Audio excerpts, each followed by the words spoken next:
Hi everyone, welcome back to Old Time Rock and Roll. I'm your host David Terr, where I've been featuring my personal top 3,000 songs of the rock era from 1954 to 1999. Today I'm up to song number 2815, and that one is I Wanna Be Your Lover by Prince.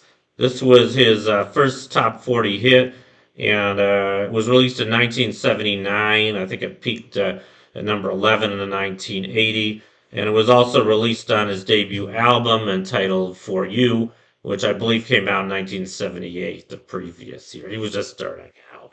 And he had, this was his first single, and he became, as I'm sure most of you knew, here's a picture of him. He became one of the greatest rock stars of all time. Certainly one of the greatest rock stars of the '80s, even into the '90s. And I wasn't really all that crazy about him when he first came out. I mean, I thought he was very raunchy. A lot of his songs are very sexual. He didn't have any problem displaying sexuality, and I guess a lot of women really love that. I mean, you could say that about a lot of other rock artists too, but I kind of thought he was a little too much. I don't know. I mean, like a lot of other artists, I think I've just come to appreciate his music a lot more since. I mean, whatever you want to say about him, he was an outstanding musician. I don't think you can deny that. He sang really well. He played really good electric guitar. I think he's even been compared to Jimi Hendrix as far as his electric guitar playing goes. So he was pretty amazing. And I'm just going to go through his discography, his hits. So, like I mentioned, his first hit was I Want to Be Your Lover. That went to number 11 in 1980. And 82, we had a hit song I really like called 1999. That's actually one of my favorite songs by him. That one went to number 12. I believe in 1983. And by the way, 1999, he was predicting the world was going to end in 1999.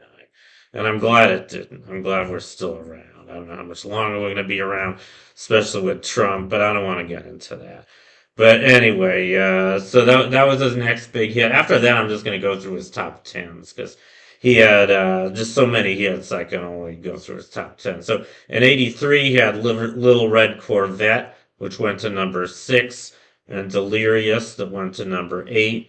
In '84, he had his first number 1 called When Doves Cry. He followed that up with another number 1 called Let's Go Crazy. And then he had Purple Rain. I believe all three of these songs were featured on his album, Purple Rain, which is probably his biggest album. The title song, Purple Rain, only went to number 2. And then he also had a song called I Would Die For You, which went to number 8. In '85, he had another number 2 song called Raspberry Beret, and he also had a song called Pop Life, which went to number 7. In '86, he had his third number 1 called Kiss, and I believe Tom Jones did a remake of this song a few years later. It's a good song. I like both versions, but I actually think I prefer Kiss's version. That is a song of his I like, and I even liked when it first came out. Liked the video too. I don't know why. And then in '87, he had a song called "Sign of the Times," which went to number 3. He had "You Got the Look," which I believe was a duet with Sheena Easton. This went to number 2. And he had "I Could Never Take the Place of Your Man," which went to number 10. In '89, he had his fourth number 1, which was called Bat Dance. And this was not the theme song to the movie Batman, but he sampled several songs from the movie. And Batman was a pretty great movie. I mean, I saw it when it first came out in 1989. I don't know if you guys want to hear this, but 1989 was a very bad year for me. I ended up having a nervous breakdown at the end of the year. There were a lot of factors involved in that. Mostly, I was just very depressed. But I remember seeing this movie a few months before my nervous breakdown, Batman. And the movie disturbed the hell out of me, especially because I thought it was going to be based on a TV series from the '60s with Adam West and Burt Ward, and it wasn't at all. I mean, it was very, very dark.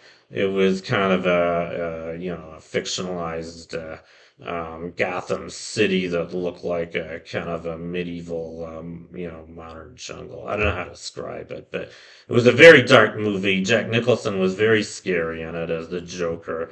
I have seen it since, and it is a good movie, but I was not in the right state of mind to watch it when I did. Anyway, he sampled a lot of the movie on the song Bat Dance.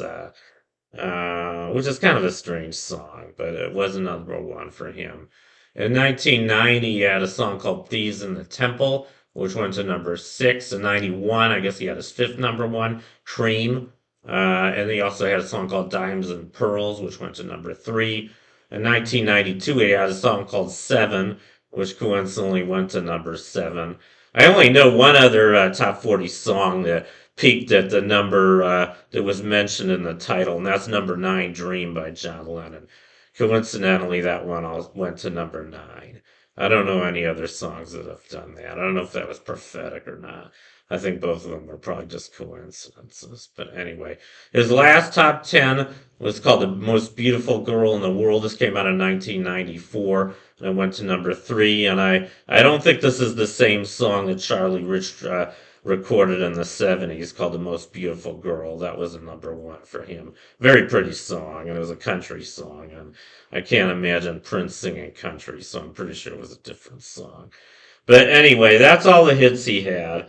And I guess that concludes my video for today on I Want to Be Your Lover by Prince. Thank you for watching. You guys rock, and I'll see you next time. Bye.